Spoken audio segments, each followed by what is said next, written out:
Hello and welcome to today's 14th webinar in the E360 webinar series, EPA's Final Refrigerant Ruling and its Impact on Your Business, brought to you by Emerson Climate Technologies.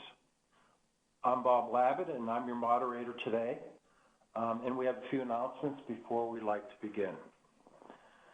Please note that the presentation's audio is not provided by phone number, but only through your computer's sound system. So be sure to turn up your computer's volume. You may ask an online question at any time throughout today's presentation by clicking on the question mark icon located in the floating toolbar at the edge of your screen. Simply type your question into the text area and hit send. Please keep the send to default set as all panelists. Because of the importance and interest in this topic, we expect the webinar to last about 80 minutes, including questions and answers. So let's get started with today's presentation, EPA Final Refrigerant Ruling and its Impact on Your Business. And this discussion is led by Rajan Rajendran, Vice President, System Innovation Center and Sustainability, Emerson Climate Technologies. Thank you, Bob, and good afternoon to all of you that are on the phone call and the webinar today. I want to thank all of you for joining us this afternoon on this first of probably many conversations that we're going to have in the industry about the EPA's ruling and what it means to our business. And with that introduction, I do want to also say that as we go through the material, there will be many unanswered questions, and we will do our best to try and address as many of them as possible at the very end. But I also know that there are several experts that are on the webinar, probably listening in. And if you are one of those and you have a point of view or you have a clarification that you think would help the others, please go ahead and click on the question button and send it to all the panelists. I will receive your comment, and as needed, I will try to weave that into the conversation this afternoon. The entire webinar is obviously taken from the Federal Register, Volume 80, number 138, which is, you can see the page numbers, and the reference is also given here. We ask that you read the regulation and get legal help as needed. And if you do have questions, we encourage you to contact the EPA. And of course, you've got the disclaimer at the bottom, and that disclaimer basically says that this is merely a conversation and is not meant to be taken as a legal advice. And of course, you should consult an attorney about your specific situation and confirm all the facts for yourself before you proceed. The agenda for today, I'm going to quickly review some of the recent refrigerant actions which lead to the EPA ruling, a small amount of background on the various definitions which are important, especially the definitions regarding the refrigerants and what they are. And then we'll start talking about the ruling itself. The first, I'll just let you glance at the proposed rule because the final rule comes off of that. And of course, we'll spend a significant amount of time on the final rule page itself. And I'll close it with Emerson's perspective on what we think is happening here, as well as what we think are next for all of us. Let me begin with one of the first comprehensive refrigerant-related rules that came out, and this was earlier this year, January 2015, is when it went into effect in the European Union. This is actually taken from the reference that you see at the bottom, and I don't intend for you to read through this in great detail, but I do want to draw your attention to these red boxes. The red boxes are all the very specific bans that are going into effect in Europe. And these green boxes that you see right above them are the percentage of reduction in HFCs, which is what they call the HFC phase down. So they're putting in a combination of a phase down as well as a ban. And if you look at this, you can see that in January of 2020, essentially banning anything about 2,500 in stationary refrigeration. And then when you get down here to January of 2022, the ban actually gets to be more restrictive. So really, 2020 is not as significant as 2022 because here you're talking about a GWP of 150 and 1,500 in supermarkets for some very particular type of system, which is a cascade system.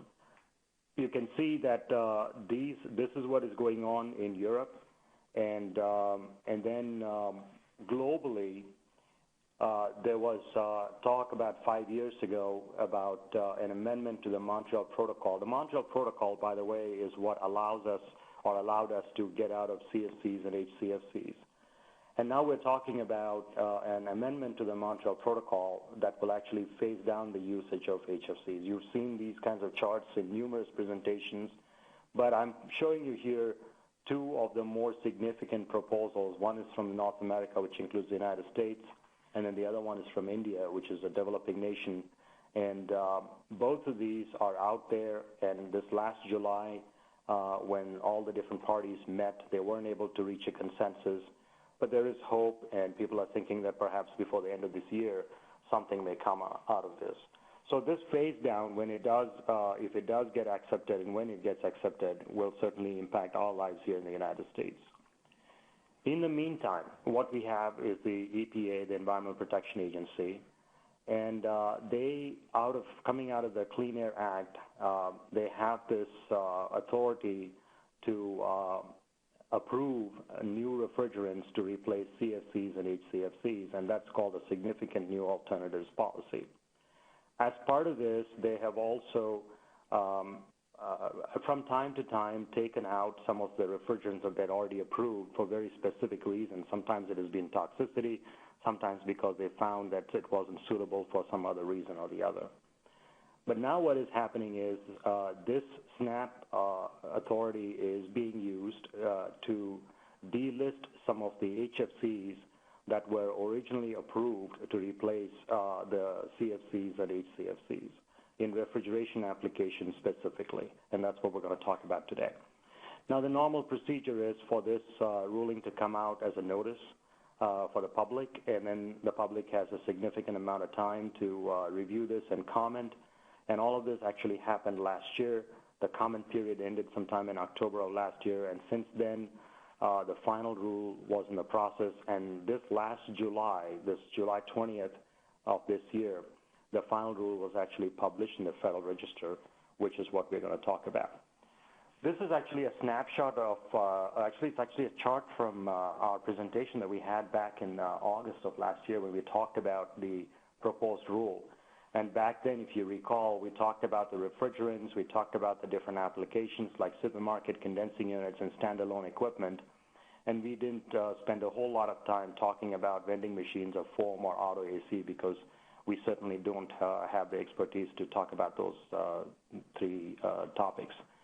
So within this sector, you can see that when Emerson submitted comments, along with various other people in the industry, we asked for significant delays in some of these bans that were being discussed. Some of those delays have been granted, but not to the extent that we asked for, and we'll see what all that is in just a second. But we cannot start talking about what refrigerant has been delisted and what refrigerant is being listed, et cetera, without knowing what all these refrigerants are. And this is a chart that many of you have probably seen because we have been using the same chart in numerous presentations. But for those of you that haven't seen this before, let me explain this in about a couple of minutes. On the y-axis here, you have pressure or capacity or application, however you want to look at it. And then on the x-axis, you have GWP. By the way, I want to point out that this is a qualitative chart. It is not to scale. And there are some other things here that you notice. A1 means it's non-flammable. A3 means it's highly flammable. And, of course, you have toxic as well as A2L, which is mildly flammable. Those are the color codes. Over here, just to get you an idea, grounded, you can see that 404A and 507A is a medium pressure refrigerant. That's why it's somewhere in the middle. And it has also got a GWP that is around 3,900, which is off the scale here. Another refrigerant that you're familiar with is 410A, around 2,000 GWP, and it is a higher pressure refrigerant. And over here on this side, you see propane, ammonia, and of course CO2, which is off the chart in terms of pressure on the y-axis and very, very low GWP. What we're going to talk about today are these refrigerants that are inside of this box from a refrigeration application point of view. I'm not talking about air conditioning. I'm not talking about heat pump applications, but purely from a refrigeration point of view. 404A, 507A, and even 410A in some refrigeration applications, 407A, 407C, 407F, etc., are all being targeted, as well as 134A in many of these applications. The migration appears to be from those group of refrigerants to this next group of refrigerants that you see on the left-hand side as you move to the left that are slightly lower GWP. You'll see refrigerants like 448A and 449A, as well as 450 and 513 being mentioned in the EPA documents, as well as on the charts that I'm going to show you in just a second. But I do want to point out that even though in the presentation here I'm going to talk about 448A and 449A and such, there are other manufacturers that are going to be coming out with new refrigerants that are going to look like 448 and 449A. For example, here's one that is 449B, but it hasn't yet gotten EPA SNAP approval. When that happens, I'm sure you'll start seeing those refrigerants pop up in a lot of the documentation that you'll see in the industry. I do want to show you also that there is a group of refrigerants in the far left, which is CO2, ammonia, and propane. These refrigerants are often called natural refrigerants, and they're very low GWP refrigerants. But as you move from the right-hand side to the left, as your GWP decreases, some of the issues begin to crop up. For example, ammonia is toxic, as you know. Propane is highly flammable. CO2 has got extremely high pressures. There is a group of refrigerants that are down here that I'm not going to talk about today at all, which are mildly flammable refrigerants. These refrigerants we're definitely going to hear more about in the next year to 2 years, and it is worth our while to just watch them because there's more coming. But today we'll restrict our conversation to the first box and the second box that you see on the right-hand side. I told you that the documentation for this is the Federal Register, and when you go to the Federal Register page and you download the document, this is what it's going to look like. That's where all of the presentation material is taken, with the exception of any Emerson perspective and opinions that we might offer. The first thing to do before we dive into the rule itself is to understand what the end users that are impacted by this final rule. Once again, I am not talking about foam or aerosol or motor vehicle air conditioning, and those three are also impacted, but that is not within the scope of today's presentation. Though I do have a couple of charts at the very back for reference purposes that talk about what the bans are and what the change of status is for different refrigerants in these segments. And I'll just put that in as a reference for you to look at a later time. First and foremost, of course, everything is targeted towards this retail food refrigeration. There are three categories: standalone, remote condensing, and supermarket systems. We'll first talk about what's on the left column, and then we'll move to the right column. Standalone, by standalone is meant refrigerators, freezers, and reach-in coolers, both with and without doors. And fully charged, these are fully charged in the factory, and typically only power is required for the operation to start. And that's important because later on there is a definition of a system that does what is a completely defined system, and then you'll see later on that becomes important. How it leaves the factory becomes important. Remote condensing unit is typically between 0.3 and 5.7 tons is the range that the EPA is referencing here. And these, according to the EPA's classification, they either have one or sometimes two compressors, a single condenser, one receiver, all mounted on a single unit, and they're typically located outside of the cooled area or the sales area. A supermarket system on the right-hand side, the second column here, supermarket system could be multiplexed or centralized, could be direct or indirect system. It could also be a distributed refrigeration system. Most of you know what that means. Or it could be a secondary loop or even a cascade system. All of those are included in this definition of supermarket system. What's interesting is the EPA does draw a distinction here between a supermarket system and the remote condensing unit by stating that supermarket systems typically or generally have more than 2 compressors per system. For supermarkets and remote condensing units, they're not talking about application temperature, meaning high temp, medium temp, and low temp are all included. In fact, the only 2 references to application temperature are medium temperature and low temperature, and even that application is very specific to the standalone, and it is with reference to the product temperature, not the actual operating temperature of the evaporator or the suction side or the discharge side. So we're talking about medium temperature being about 32 degrees Fahrenheit for product, and low temperature being any standalone that is below 32 degrees from a product point of view. There is one other inclusion that is worth noting because there are many supermarkets that might tie an ice machine to the supermarket refrigeration system. The EPA has come out and said that these ice makers that are connected to a supermarket system are indeed governed by whatever happens to the supermarket refrigeration rack, and they are included.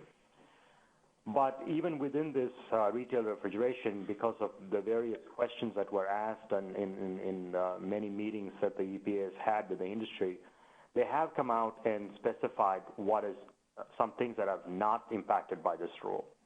Clearly, industrial process refrigeration is not impacted according to their documentation, and this includes blast chillers or blast freezers because they fall under the industrial process refrigeration classification. Ice machines and ice makers that are not connected to supermarket systems, they could be self-contained or could be connected to a dedicated condensing unit. They are not included in this because they're covered under the commercial ice maker section. Very low temperature equipment that go below -50 are not included as well.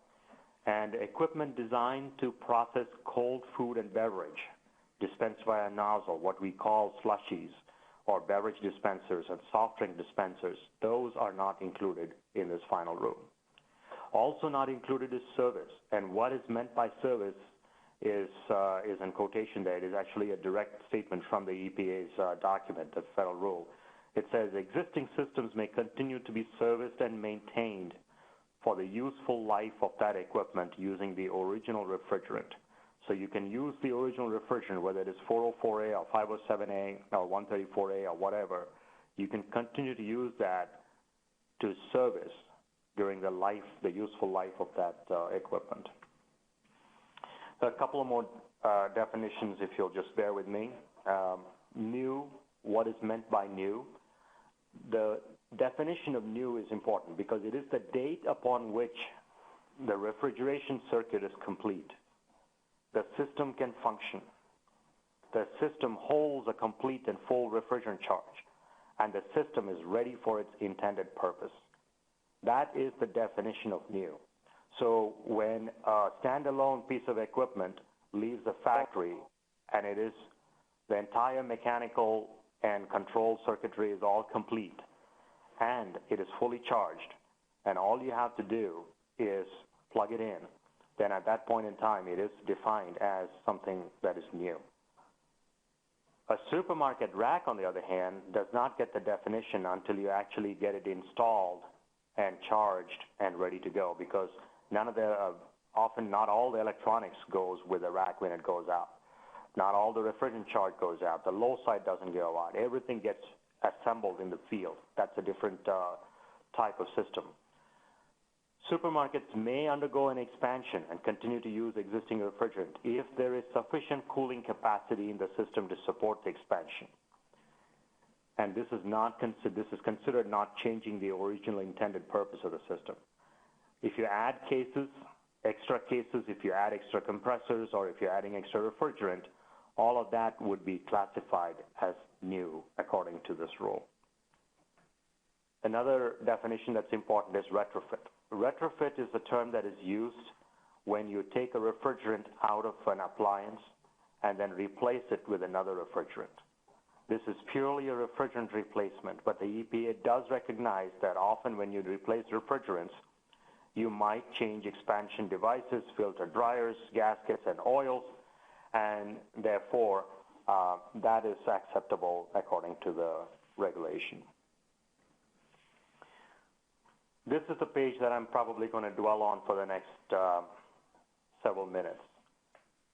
So let me explain the geography of this page. First of all, this is an abbreviated list of all the different candidates. It's not a complete list. If you want to see a complete list, I would encourage you to go to tables 4, 5, and 6 of the final rule, and you'll see all of the refrigerants that are either taken out or approved, et cetera, everything is in that list.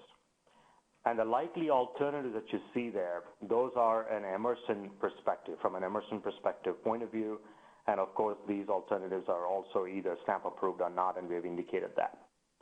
And the dates, of course, are hard dates from the ruling itself. So the first column then talks about the various refrigerants that we're going to talk about. The second column is supermarket new, supermarket retrofit. Recall retrofit is if you're changing the refrigerant, you're not changing anything else. And then remote condensing unit new and remote condensing unit retrofit, same thing. And then these next 4 columns have to do with standalone, or what we often call self-contained equipment. The standalone equipment is classified or subdivided into 2 categories. One is medium temp, and medium temp itself is broken down into 2 categories. One is less than 2200, the other one is greater than 2200. You can see there is also a descriptor here about containing flooded evaporators, and I'm not going to get into that at this point in time. Basically, these 2 columns affect medium temp standalone equipment, and then this column right here is for the low temp, and it's all new. And then the last column on this page addresses standalone low temp and medium temp from a retrofit point of view. So the first, the top half of this page, of course, has to do with what is being taken out, and the bottom half is basically what is being approved or what has already been approved, and we just brought that in here for discussion purpose. So the first row here then is 404A and 507A. In supermarkets, as of January 1, 2017, no new supermarket systems will be permitted to use 404A and 507A. From a retrofit point of view, you cannot use 404A and 507A for retrofit after July 20, 2016. That's roughly about 11 months from now. That's when the retrofit for 404A and 507A goes out. Remember, service is permitted, so that's the reason why I'm not talking about service at all in this on this page. If you come down, 410A is currently approved for use in new supermarkets, and it's going to continue to be approved in new supermarkets. 407A, C, and F are currently approved, and they'll continue to be approved both in new supermarket as well as retrofit. So if you have an R22 system today, if you wanted to retrofit to 407A, C, or F, yes, you can do that. But if you have an R22 system today and you want to retrofit to 404A, which nobody seems to be doing, they did do that at one point in time, but not anymore, then of course July 20, 2016 is the cutoff date for that. 134A is permitted both in supermarket new as well as retrofit. Now let's go to this next column, remote condensing unit. Remote condensing units has got a little bit more time. Instead of 2016, you have time till 2018 before 404A and 507A are taken out of remote condensing units new applications. And that is because not all condensing unit sizes are available today with 407A, C, and F, and this gives that extra time needed for the industry to get ready for that. 410A, of course, is already approved in remote condensing units, and that will continue to be allowed, as will 134A. And then if you look at the retrofit, it follows the same guidelines or the requirements as you have for the supermarket retrofit as well. The next 4 columns, there's a lot of red in those columns. Well, medium temp system standalone, whether it is less than 2200 or greater than 2200. January 1, 2019 is the first date after which you're not allowed to use 404A and 507A in these systems that are less than 2200. If your systems are slightly bigger, greater than or equal to 2200 BTUs per hour, then January 1, 2020 is your date. You have an extra year to get ready for that. 410A that was allowed is no longer allowed either. 407A, C, and F that were permitted in supermarket applications are not permitted in standalone medium temp, and neither is 134A. Today, most of the standalone equipment either use 404A, 507A, or they use 134A. So all medium temp standalone equipment will have to transition out of what they're using today to something else. What that something else is, we'll see in just a moment. If you look at the low temp, you have 404A that goes out in January 1, 2020, as does 410 and 407A. 134A alone is permitted in low temp standalone new equipment after January 1, 2020. And then, of course, in retrofit, both of these are permitted, 407A as well as 134A. Let's talk about the alternatives. I'm going to come back and switch over here to supermarkets. In supermarkets, if you get out of 404A and 507A in January 1, 2017, obviously 407A, 407C, and F are options, as is 410A. There are some people that are using 410A. Many use 407A. A lot of people are using 134A either by itself or cascaded to something else like CO2. But here are some new options for you. 448A and 449A are 404A-like medium pressure refrigerants. You saw them on the previous chart. I'm not going to go to that, but I just want to remind you that this is in that second grouping, the second box of refrigerant that you saw. That's around 1,300 GWP, much lower than 404A. 450 and 513 are 134A-like refrigerants, around 600 GWP. They're also permitted in supermarkets, not only for new, but also retrofit. And then they're also permitted in remote condensing units. Both, keep in mind, something else to remember, application is not relevant here for supermarkets and condensing units. Therefore, whether it is medium temp or low temp, supermarkets and condensing units, all four of these refrigerants are going to be permitted for use after January 1, 2016, 17, or 18. And below this, of course, you all know this, CO2 is permitted, and so is ammonia in secondary loop. You know about all of that. There's nothing new there. When you go to standalone, we run into some problems here. If you talk about 404A being taken out of the standalone application with 507A and 404A taken out, and 134A taken out as well, the only options that you have to go to are 450A and 513A for medium temp, and these, by the way, are lower pressure. They're more like 134A pressure. So if you have a 404A medium temp standalone case, you'll have to redesign and go to a lower pressure. Or you have to, if you want to stay with the same pressure, you have to redesign and go to propane, or redesign and go to CO2. So these are the only options available to you if you're in medium temp standalone. Especially if you are using 404A, it becomes a bit of a challenge for you. And that's the reason why we have indicated here that 448 and 449 are not SNAP approved, and nor is it banned. And later you're going to see me come back and express an opinion on this and say that we should request the EPA to approve 448 and 449A and any other similar refrigerant to these two in this particular end use, so that those people with 404A systems will have an easier time to transition to a lower GWP fluid. Of course, low temp standalone equipment, you have quite a few more options. 448, 449A is approved, as are these other three candidates, 450, 513, propane, and CO2. I will also point out that 448 and 449 does tend to run hotter in terms of compressor discharge temperatures compared to 404A, and therefore that'll be a little bit of a challenge, we think, and that might lead to some discharge temperature mitigation methods that could possibly add cost and complexity to the system. But it is at least workable, whereas in medium temp, the redesign that is required is going to be significant. Of course, in low temp and medium temp retrofit, you can read for yourself what is permitted and what is not permitted. We've spent about 10 minutes on the chart, and I want to sort of bring the chart back here again, and I want to show you, in addition to those bans and delisting that we talked about, the phase-out that we talked about, I want to throw in here one extra line talking about the DOE energy reduction compliance that I know that some of these segments are going to be affected by. Of course, the walk-in is going to, everybody knows about what's going on in the walk-in segment, and I'm not going to talk about that here. But in 2017, the standalone equipment will have to meet some new guidelines and requirements in terms of energy consumption.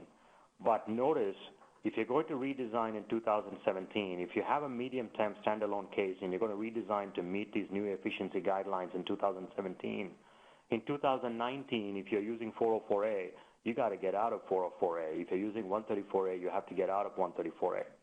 So you definitely have to do something about that. Maybe it is just one redesign that you do in before 2017 that takes care of both the DOE requirement and the EPA requirement, because the DOE requirement comes first and the EPA requirement comes second.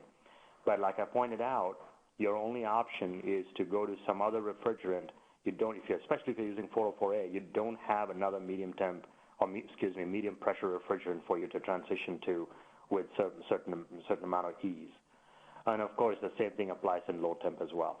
And I have in bullet form here, what I said earlier on the previous page, which is there are no 404A-like options, and I think that is definitely something that we need to request that needs correction. I'm going to spend, I know that there are quite a few people asked me several questions over the period of getting ready for this webinar. So I am going to spend a little time talking about some of these questions, and I know if you already have these questions, maybe these answers will take care of it. If a supermarket rack system gets built and shipped on December 31, 2016, and gets installed on January 15, can it use our 404A? Remember, January 1, 2017 is a cutoff date for using 404A and 507A in brand new supermarket refrigeration systems.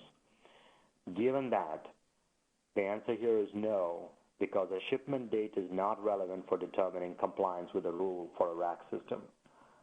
The definition, if you go and look at the EPA ruling, it says it is the date upon which the refrigeration circuit is complete, the system can function, the system holds a full charge, and it is ready for use for its intended purpose, which is what is relevant. And if that happens after January 1, 2017, then you cannot use 404A or 507A in that particular system. The next question is, if I had a lineup of closed-door freezer cases connected to a remote condensing unit, what would that fall under? And I think the answer is, is right there in the question itself. If it's connected to a remote condensing unit, it falls under the remote condensing unit category. And can a new ice machine connected to a supermarket use 404A?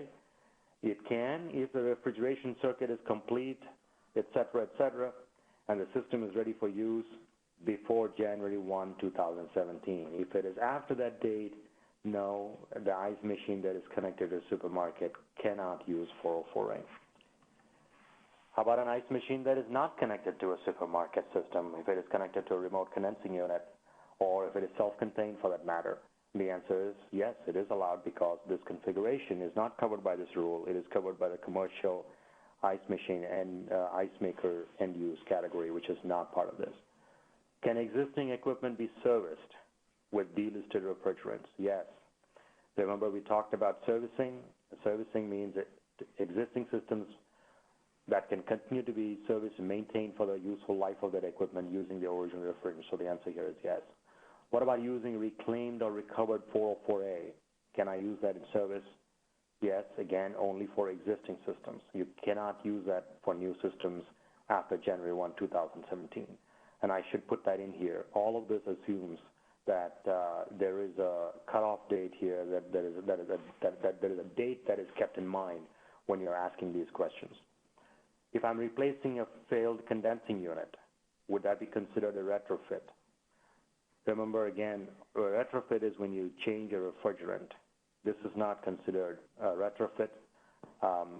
Whether this is considered a service replacement or is it considered new is something that is difficult, and I would suggest that you probably have the conversation perhaps with the EPA to find out if there's more we can do here to clarify that. Let me come back to this chart, and I know for many of you, the question will be, if we have to get out of these refrigerants, it is now 2015, 2017 is really not that far away. What can we do in terms of being able to test for these new refrigerants? And also, many of these, they not only have to be tested in your labs, but they also have to go through NSF testing and DOE testing and Energy Star and so on and so forth. So timing is very, very important. What we're showing you here is all the products on the right here, whether it is 404A or 407A, they're all well established. Emerson, if you go to the Emerson website, you'll see all of the products that are listed, whether it is compression products or flow products or control products, all of them are available. And as are these here on the far left, whether it is CO2, ammonia, or propane, products on various sizes are either available now or they will be available very shortly.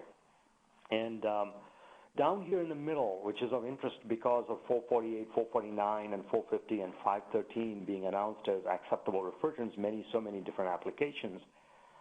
If you go to our website, you will see that there are compression products and flow products and controls approved for all these different refrigerants. And yes, you should be able to order them, and yes, you should be able to use them in your labs as well as field tests and so on. Okay. Now, what does Emerson see when we look at this grouping of all these different refrigerants and what's happening out there? Today, you have 404A and 134A as a dominant refrigerant in standalone. And in remote condensing units, you have 404A as a standalone with 407A and F rapidly growing. And if you look at supermarket racks, there is a significant amount of 404A, but there is also a lot of 407A and F, especially A applications out there. In terms of GWP, what we have done here is we put down on the far left in the first column, we put down what the different less than 1,500 GWP candidates are, and you can see these are all non-flammable refrigerants, 450 and 513 that are 134A-like, and of course 134A, 448 and 449, and these only for low temp, whereas these are available for everything. And then of course for remote condensing unit, without regard to low or medium temp, all of these refrigerants are going to be viable refrigerants. And there's a reason why we left a comma here, because we expect that this listing could grow as more and more of these refrigerants become available, not only from Chemours and Honeywell, but also from Arkema and all the other refrigerant manufacturers. Supermarket racks, of course, 450, 513, 448, 449, 134A. And all of these are less than 1,500. And down here at the bottom, less than 10 GWP, you have, of course, propane and CO2, and the two HFOs, YF and ZE, that are definitely options. And again, same thing in remote condensing unit. With the exception of propane, we put everything else here as well for the supermarket rack. We see these as being potentially future candidates in all these different end-use applications. In between these two, between 1,500 and less than 10 GWP, there is a grouping of candidates that are less than 150 GWP. HDR 110 is mentioned here, but there are other refrigerants like DR3 from Chemours and some other refrigerants as well from Arkema and so on. It is there on my chart that you saw earlier. These refrigerants become important, especially because in Europe, they're drawing a line at 150 GWP. So anything that is above 150 GWP will not be acceptable in Europe in most applications, with the exception of one specific type of system that is a cascaded system with CO2, and even that as a secondary fluid, as a secondary system. So with that exception, in every other refrigeration application in Europe, that they're talking about, not talking about. They already have a rule that says 150 is the maximum. So that's why these refrigerants become important. Again, the timing on many of these newer refrigerants, the ones that are with the asterisk mark, we're not clear yet because those are still not specifically approved for our applications. And we'll continue to watch the EPA and our customer base and figure out how we can proceed and how we should proceed down the road. What should I consider? What are some of the takeaways for you? If you are a supermarket system manufacturer or supermarket end user, moving to adopt 407A or F or even a lower GWP alternative like 448A and 449A is definitely something that we would recommend. Of course, many of you have already done that, have started switching to 407A and some even to F. But then these other options like 448 and 449 are definitely options you should look at. And of course, we do expect to see an increased use of CO2, not only as a primary refrigerant, but also as a secondary fluid. And ammonia and propane trials will continue. There are a few installations where people have used ammonia in a lot of different self-contained or standalone cases in supermarkets.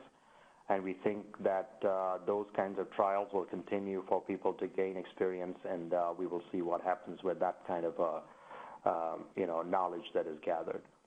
Remote condensing units, this is where there are quite a few alternatives for you, and you have to redesign for alternatives, but you have to keep in mind that in 2020, there's going to be these efficiency regulations that are going to come and affect your application or end use. And so you'll have to sort of keep that in mind as you go through this redesign for getting out of 404A and 507A. Standalone self-contained, recall that if you have a 404A system, medium temp, your options are very, very, very limited.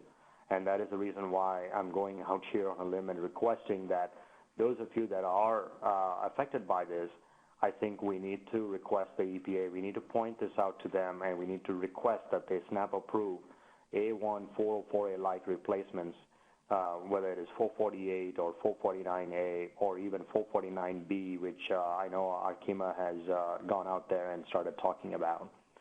And then, of course, you have to meet the DOE efficiency standard as well as the EPA refrigerant changes.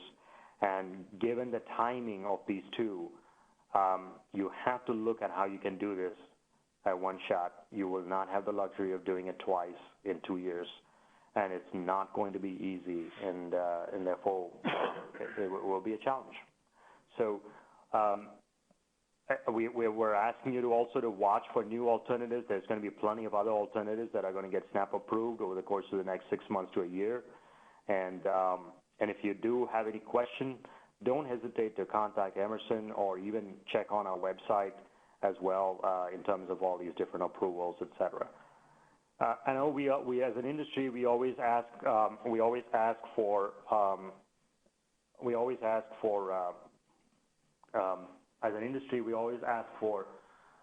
the DOE and the EPA to coordinate the actions, but I think continuing to ask for that is certainly not a bad thing to do.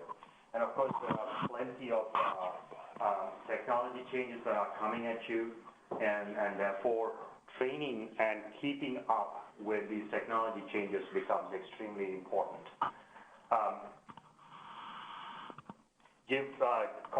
Call Emerson, come ask us, or even get on our website.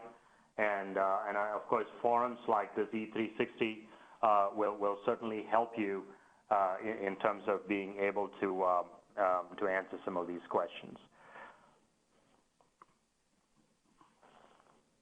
Let me see. Oh, there it goes. Okay.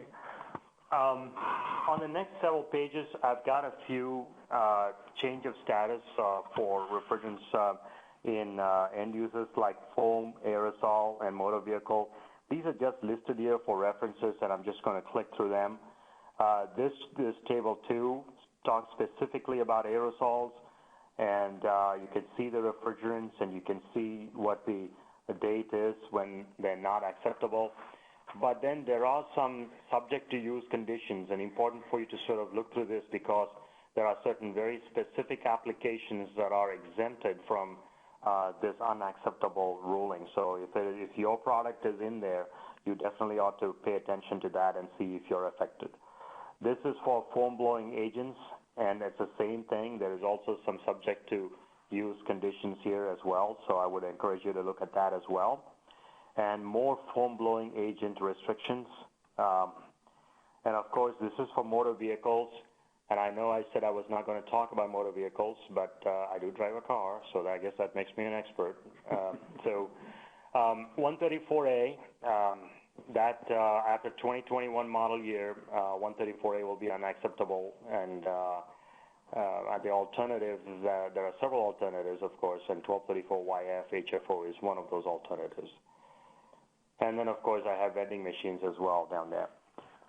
With that, we come to the end of the presentation section of the webinar. Okay, Rajan, thank you very much. A couple of things before we conclude. Number one, I think a number of you asked about copies of the slides of today's presentation, and that will be emailed to you. We'll be sending a link, which will be to the E360 webinar section of our website. And lastly, I want to mention that within 24 hours of this live event that we've held here today, you can access the presentation on demand, so you would also be able to hear the audio portion of this at emersonclimate.com/E360-webinars. On behalf of Emerson Climate Technologies, thank you for your attendance in today's webinar.